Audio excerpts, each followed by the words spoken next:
In the vast, frozen silence of the Arctic Circle, there's a research base that appears on no official map, a place long abandoned. Yet, some say, never truly empty. Our story begins in the winter of 1994, a time when the Cold War's shadow still lingered. A small team of elite scientists was dispatched to one of the most remote places on Earth.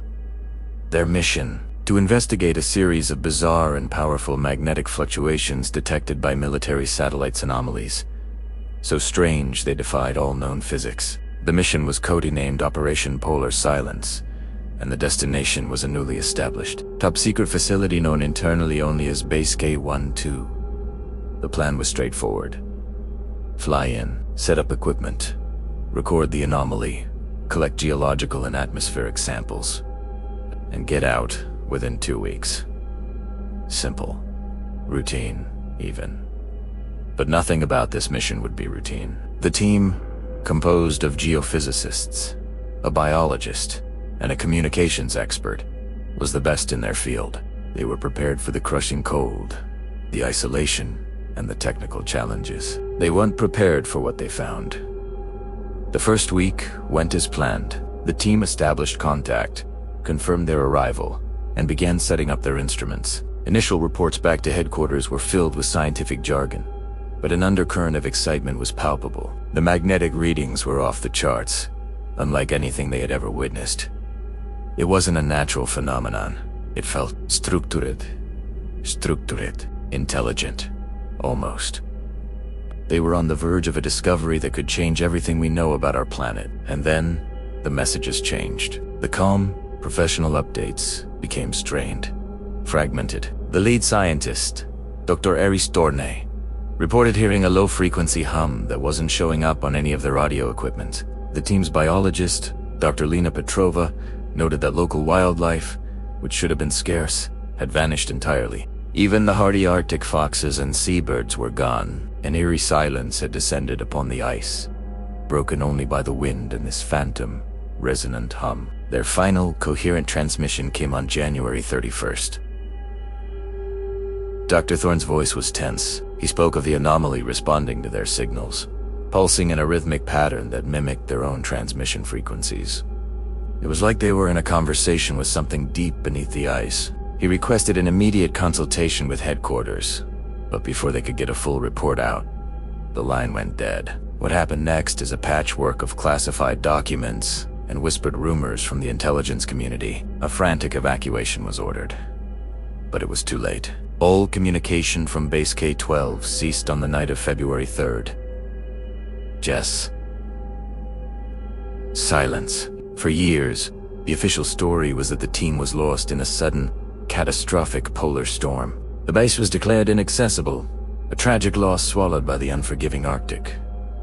Case closed, but the truth is far more unsettling. Nearly a decade later, driven by rumors and the need for closure, a highly specialized recovery crew was sent to find out what really happened. The conditions were brutal, but they finally reached the coordinates of the lost base. What they found was not a ruin buried under snow, but a facility almost perfectly preserved, like a time capsule from that fateful night.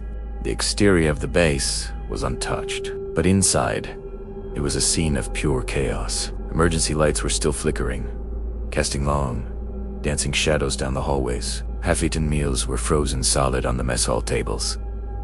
Personal belongings were strewn across the bunks. It was as if every person there had vanished in the middle of a breath. The equipment, worth millions, was left running, its screens displaying incomprehensible data streams. As the recovery team moved deeper into the facility, the signs of a struggle became more apparent. Chairs were overturned.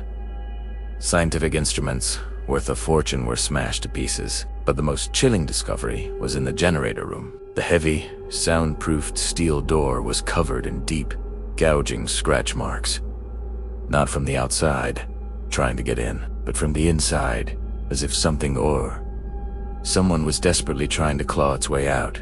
Forensic analysis of the marks was inconclusive. They didn't match any known animal, nor did they resemble marks from any tool the team had with them. But the true heart of the mystery lay in the communications room. Amidst the wrecked consoles and static-filled radios, a single reel-to-reel tape recorder was still active. It had been left on a continuous loop, the tape worn thin from playing over and over again for days, weeks, maybe even years, powered by the base's still functioning generator. The recovery team gathered around as they rewound the tape to its beginning. There was only one sentence on it, spoken in a terrified, breathless whisper. A voice they later identified as the team's young communications officer. Over and over.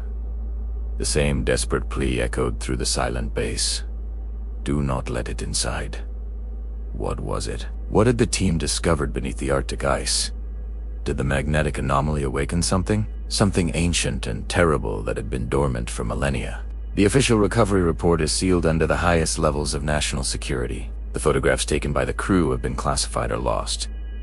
The audio recording was confiscated and has never been released to the public. No bodies were ever recovered from Base K-12. The entire team simply vanished, leaving behind only a scene of unexplained panic and a single, terrifying warning. Today, Base K-12 remains a ghost.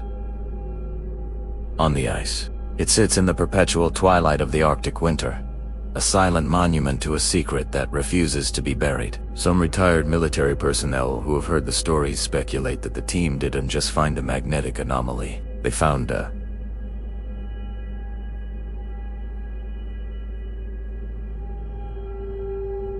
presence, something that could manipulate their perceptions, drive them mad with sounds no one else could hear, and eventually take. They believe the scratches on the door weren't from a creature, but from one of the scientists, locked in the generator room, trying to keep everyone else safe from what he had become. Others suggest a more terrestrial but equally grim explanation. Perhaps the isolation and the strange magnetic fields induced a shared psychotic episode, a form of Arctic madness that turned the team against one another in a violent frenzy. But that doesn't explain the anomaly itself, the intelligent response to their signals, or the complete disappearance of every single person. The one thing all the theories have in common is the chilling final message. Do not let it inside. Was it a warning about a physical creature breaking into the base? Or was it a more terrifying plea about something trying to get inside their minds?